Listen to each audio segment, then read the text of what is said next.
Hi, this is Kavita GK, teaching intern from Vidya Poshak. And today we'll start the new lesson, that is the Scholar's Mother Tongue. As usual, before we are going to start the lesson, we'll have a pre-activity here. That is, some questions are there here, and definitely these questions gives 100% work to your mind. And you all can try to solve these riddles. So we all together can solve the riddles. Okay, let us start. Let us start the first riddle. That is, what is the longest word in the English language? ಈ ಪ್ರಶ್ನೆ ಏನಂದರೆ, ಇಂಗ್ಲೀಷ್ನಲ್ಲಿ ಅತ್ಯಂತ ಉದ್ದವಾದ ಶಬ್ದ ಯಾವುದು ಅಂತ. ಅದ್ರ ಉತ್ತರ ಏನಂದರೆ ಸ್ಮೈಲ್. ಯಾಕಂದರೆ because there is a mile between its first and last letters. Smile ಅನ್ನೋ ವರ್ಡ್ನ ಸ್ಪ್ಲಿಟ್ ಮಾಡಿದಾಗ SMILE ಅಂತ ಸ್ಪ್ಲಿಟ್ ಮಾಡಿದಾಗ ಆ ಮಿಡಲ್ ವರ್ಡ್ ಮೈಲ್ ಅಂತ ಏನು ಬರುತ್ತೆ, ಆ ಪದದ ಅರ್ಥ ಮೈಲ್ ಅಂದರೆ ಅದು ಉದ್ದವನ್ನು ಅಳತೆ ಮಾಡಲಿಕ್ಕೆ ಇರುವಂತಹ ಒಂದು ಮಾನ. ಆ ಮೀನಿಂಗ್ ಅಲ್ಲಿ ಈ ಪ್ರಶ್ನೆಗೆ ಉತ್ತರ smile. Second riddle. What starts with P, ends with E and has millions of letters? ಈ ಪ್ರಶ್ನೆಯ ಅರ್ಥ ಏನಂದ್ರೆ, ಒಂದು ಶಬ್ದ ಅದು P ಇಂದ ಸ್ಟಾರ್ಟ್ ಆಗುತ್ತೆ, E ಇಂದ ಎಂಡ್ ಆಗುತ್ತೆ, ಮತ್ತೆ it has millions of letters. ಇದಕ್ಕೆ ಉತ್ತರ ಏನಂದ್ರೆ ಪೋಸ್ಟ್ ಆಫೀಸ್. ಇದು P ಇಂದ ಸ್ಟಾರ್ಟ್ ಆಗಿ Eಗೆ ಎಂಡ್ ಆಗುತ್ತೆ. ಆದ್ರೆ ಪೋಸ್ಟ್ ಆಫೀಸ್ ಅಂದ್ರೆ ಏನರ್ಥ? ಪೋಸ್ಟ್ ಆಫೀಸಲ್ಲಿ ಲೆಟರ್ಸ್ ಇರುತ್ತೆ, which has millions of letters. Post ಆಫೀಸಲ್ಲಿ ಮಿಲಿಯನ್ಸ್ ಆಫ್ ಲೆಟರ್ಸ್ ಇರುತ್ತೆ. ಈ ಮೀನಿಂಗ್ ಅಲ್ಲಿ ಈ ಪ್ರಶ್ನೆಗೆ ಉತ್ತರ post office. And the third riddle. What word begins with E, ends with E, has one letter?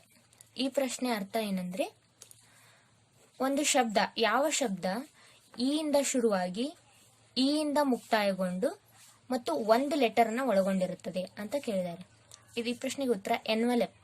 ಎನ್ವಲೆಪ್ ಅಂದ್ರೆ ಪತ್ರವನ್ನ ಹಾಕಿರುವಂತಹ cover.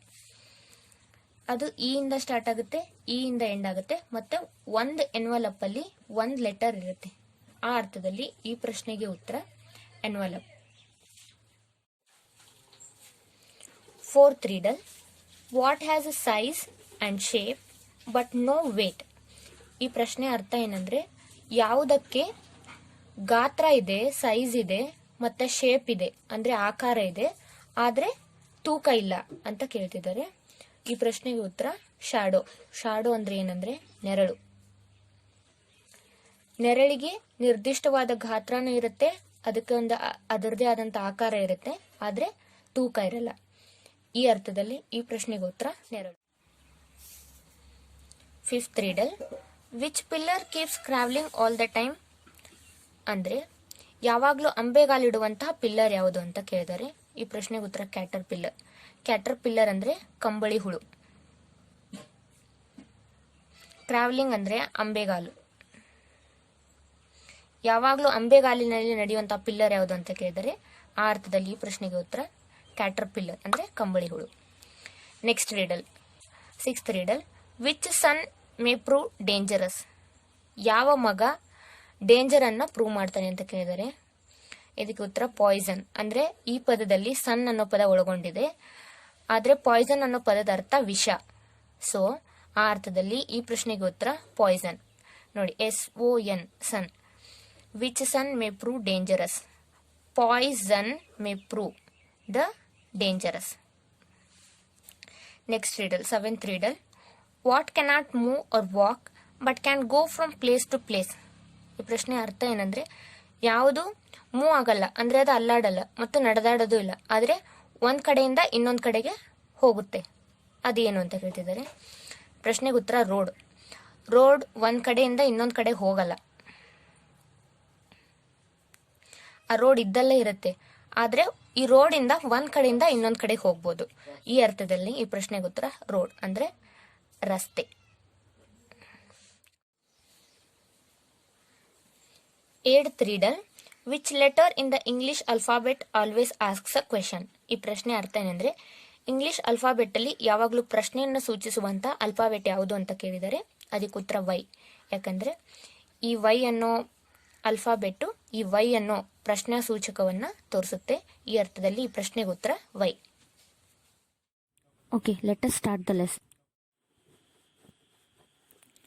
One day, Akbar drew a line with his royal hand on the floor of the open court and commanded, "Make this line shorter, but don't by any means erase any part of it." ಒಂದು ದಿನ ರಾಜ್ಯಸಭೆಯಲ್ಲಿ ಅಕ್ಬರ್ ಸಭೆಯ ಗೋಡೆ ಮೇಲೆ ಏನನ್ನೋ ಒಂದು ಬಿಡಿಸಿ ಅದ್ರ ಜೊತೆಗೆ ಅವ್ರು ಹೇಳ್ತಿರ್ತಾರೆ, ಪ್ರಶಂಸೆಯನ್ನು ಕೂಡ ಮಾಡ್ತಿರ್ತಾರೆ. ಅದೇನೆಂದರೆ, make this line shorter but don't by any means erase any part of it. ಅವರು ಒಂದು ಗೆರೆಯನ್ನು ಎಳೆದು, ಆ ಗೋಡೆ ಮೇಲೆ ಒಂದು ಗೆರೆಯನ್ನು ಎಳೆದು ಅಕ್ಬರ್ ಹೇಳ್ತಾನೆ ಸಭೆಯಲ್ಲಿರೋರಿಗೆಲ್ಲರಿಗೂ, ಈ ಲೈನನ್ನು ಮುಟ್ಟದೆ ಅಳಿಸದೆ ಚಿಕ್ಕದಾಗಿ ಮಾಡಬೇಕು ಅಂತ ಹೇಳ್ತಾನೆ. Next, every one was stumped by this puzzle when it was Birbal's turn he at once. ಎಲ್ರಿಗೂ ಅದು ಬುದ್ಧಿ ಓಡದಂತಾದ ಒಗಟಾಗ್ತೈತಿ, ಬಿಡಿಸಲಂತಾದ ಒಗಟಾಗ್ತೈತಿ. ಆದರೆ ಯಾವಾಗ ಬೀರ್ಬಲ್ಗೆ ಚಾನ್ಸ್ ಸಿಗುತ್ತೆ ಅವಾಗ ಅವನು ಏನು ಮಾಡ್ತಾನೆ ಅಂತ ನೋಡಿ. When it was Birbala's turn, he at once drew a longer line next to the first one, without touching the first line. ಆವಾಗ ಬೀರ್ಬಲ್ಲನಿಗೆ ಅವಕಾಶ ಸಿಕ್ಕಾಗ ಅವನು ಏನು ಮಾಡ್ತಾನಂದರೆ, ಆ ಗೆರೆಯನ್ನು ಅಕ್ಬರ್ ಹಾಕಿದಂಥ ಗೆರೆಯನ್ನು ಮುಟ್ಟಲಾರ್ದೇನೆ ಅದರ ನೆಕ್ಸ್ಟು ಇನ್ನೊಂದು ಅದಕ್ಕಿಂತ ಉದ್ದವಾದಂಥ ಗೆರೆಯನ್ನು ಎಳಿತಾನೆ.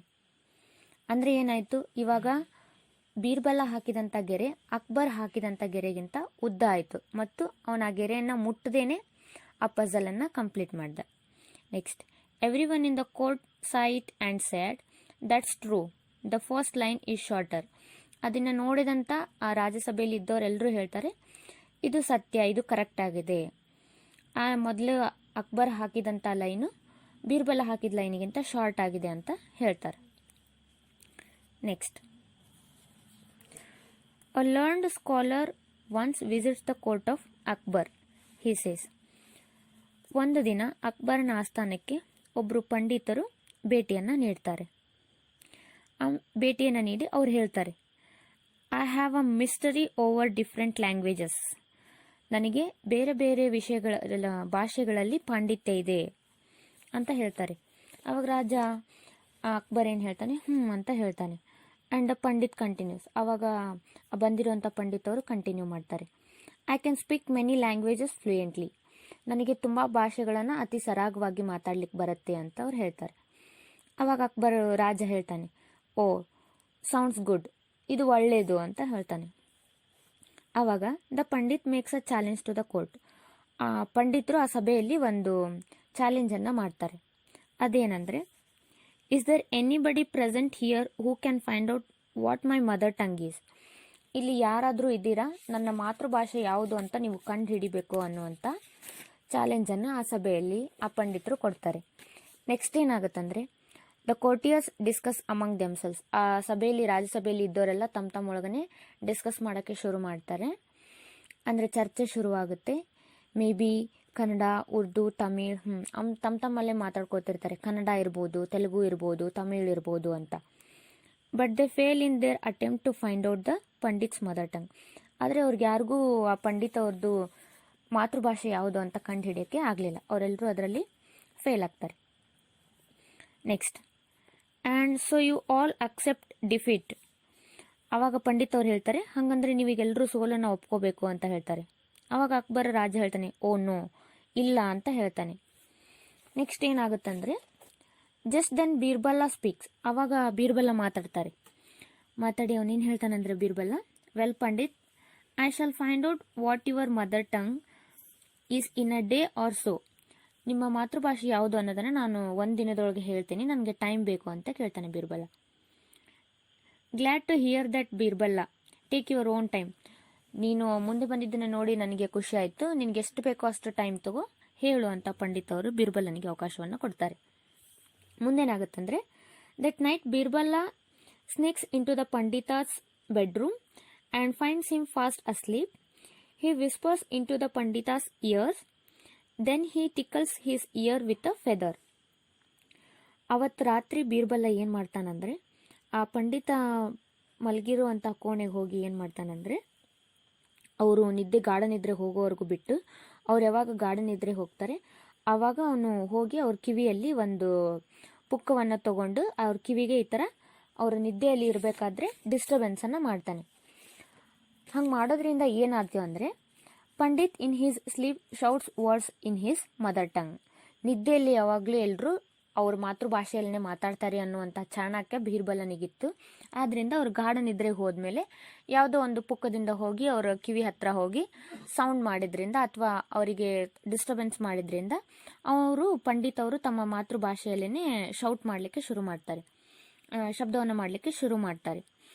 ಯವರದಿ ಅಂತ ಕೇಳ್ತಾರೆ ಅವರು ನಿದ್ದೆಯಲ್ಲಿ. ಪಂಡಿತ್ ಅವರು ಯವರದಿ ಅನ್ನುವಂಥ ಶಬ್ದವನ್ನು ಬಳಸ್ತಾರೆ. Oh well that's it. ಅವಾಗ ಬೀರ್ಬಲನಿಗೆ ಗೊತ್ತಾಗುತ್ತೆ ಇವ್ರ ಮಾತೃಭಾಷೆ ಯಾವುದು ಅಂತ.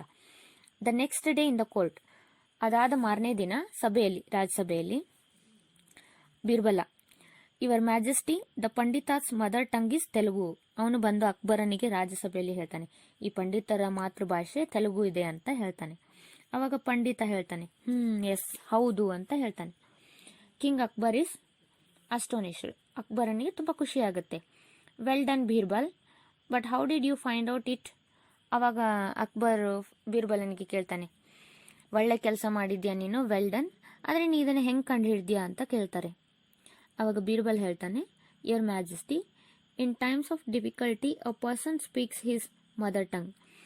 ಯಾವಾಗ ಅವರಿಗೆ ಡಿಫಿಕಲ್ಟಿ ಅಂದರೆ ಕಠಿಣ ಪರಿಸ್ಥಿತಿ ಬಂದಿರುತ್ತೋ ಆವಾಗ ಎಲ್ಲ ಮನುಷ್ಯರು ಕೂಡ ಅವ್ರ ತಾಯಿ ಭಾಷೆಯಲ್ಲೇ ಮಾತಾಡ್ತಾರೆ. ಅಂದರೆ ಯಾವಾಗೇ ಫಾರ್ ಎಕ್ಸಾಂಪಲ್ ಏನೋ ಒಂದು ಮಗುಗೆ ಏನೋ ನೋವಾದಾಗ ಅಥವಾ ಅದು ಬಿದ್ದಾಗ ಅಮ್ಮ ಅಂತ ಕರೆಯುತ್ತೆ, ಅಂದರೆ ಅದು ಅದ್ರ ಮಾತೃಭಾಷೆಯಲ್ಲೇ ಕರೆಯುತ್ತೆ. ಮೇ ಬಿ ಅದು ಕನ್ನಡ ಇರ್ಬೋದು, ಇಂಗ್ಲೀಷ್ ಇರ್ಬೋದು. ಅದೇ ಥರ ಇವರು ಬೀರ್ಬಲ ಹೋಗಿ ಆ ಪಂಡಿತನ ಕಿವಿಗೆ ಮಲಗಿದಾಗ ಗಾಢ ನಿದ್ರೆಯಲ್ಲಿ ಇರಬೇಕಾದ್ರೆ ಡಿಸ್ಟರ್ಬೆನ್ಸ್ ಮಾಡಿದಾಗ ಅವ್ರವ್ರ ಮಾತೃಭಾಷೆಯಲ್ಲಿ ಯಾರದು ಅಂತ ಕೂಗ್ತಾರೆ, ಯವರದಿ ಅಂತ. ಅದರಿಂದ ಅವರಿಗೆ ತೆಲುಗು ಅಂತ ಗೊತ್ತಾಗುತ್ತೆ. ಈ ವಿಚಾರವನ್ನು ಬೀರ್ಬಲ ಅಕ್ಬರ್ ಹೆಂಗೆ ಕಂಡು ಹಿಡಿದೆ ಅಂತ ಕೇಳಿದಾಗ ಅವರೆದುರಿಗೆ ರಾಜ್ಯಸಭೆಯಲ್ಲಿ ಪ್ರಸ್ತಾಪವನ್ನು ಮಾಡ್ತಾನೆ. ನೆಕ್ಸ್ಟ್ ಏನಾಗುತ್ತಂದರೆ, Birbal then narrates the entire incident that took place in the Pandit's bedroom the previous night. ಆಮೇಲೆ ಬೀರ್ಬಲ ಹಿಂದಿನ ದಿನ ರಾತ್ರಿ ಪಂಡಿತರ ಬೆಡ್ರೂಮಲ್ಲಿ ನಡೆದಂಥ ಎಲ್ಲ ಸಂಗತಿಯನ್ನು ರಾಜ್ಯಸಭೆಯಲ್ಲಿ ಹೇಳ್ತಾನೆ. ಆವಾಗ ಅಕ್ಬರ್ ಅವ್ರು ಹೇಳ್ತಾರೆ, ಮಹಾರಾಜ ಹೇಳ್ತಾನೆ ಸಭೆಯಲ್ಲಿ, ಕ್ಲೆವರ್ ಬೀರ್ಬಲ, ನೀನು ಜಾಣ Birbal, you have indeed proved your wit again. ನೀನು ನಿಜವಾಗ್ಲೂ ಬುದ್ಧಿವಂತ ಅನ್ನೋದನ್ನು ಮತ್ತೊಮ್ಮೆ ನೀನು ಸಮರ್ಥಿಸ್ಕೊಂಡಿದ್ಯಾ ಅಂತ ಹೇಳ್ತಾನೆ. Thank you your majesty. ಅವಾಗ ಬೀರ್ಬಲ ಧನ್ಯವಾದಗಳನ್ನು ಹೇಳ್ತಾನೆ.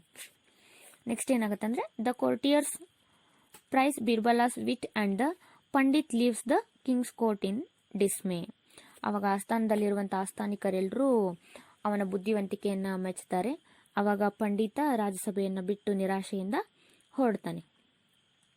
I accept defeat my lord, indeed Birbal is clever than me. ಅವಾಗ ಬಂದಿರುವಂಥ ಪಂಡಿತ ಅವರು ಅಕ್ಬರನಿಗೆ ಏನು ಹೇಳಿ ಹೋಗ್ತಾರೆ ಅಂದರೆ, ನಾನು ಒಪ್ಕೋತೀನಿ, ನನ್ನ ಸೋಲನ್ನು ಒಪ್ಕೋತೀನಿ, ಬೀರ್ಬಲ ನನಗಿಂತ ಬುದ್ಧಿವಂತ ಅನ್ನೋದನ್ನು ಒಪ್ಕೋತೀನಿ ಅಂತ ಅವ್ರ ಸೋಲನ್ನು ಅವ್ರು ಒಪ್ಕೊಂಡು ರಾಜ್ಯಸಭೆಯಿಂದ ಹೊರಡ್ತಾರೆ.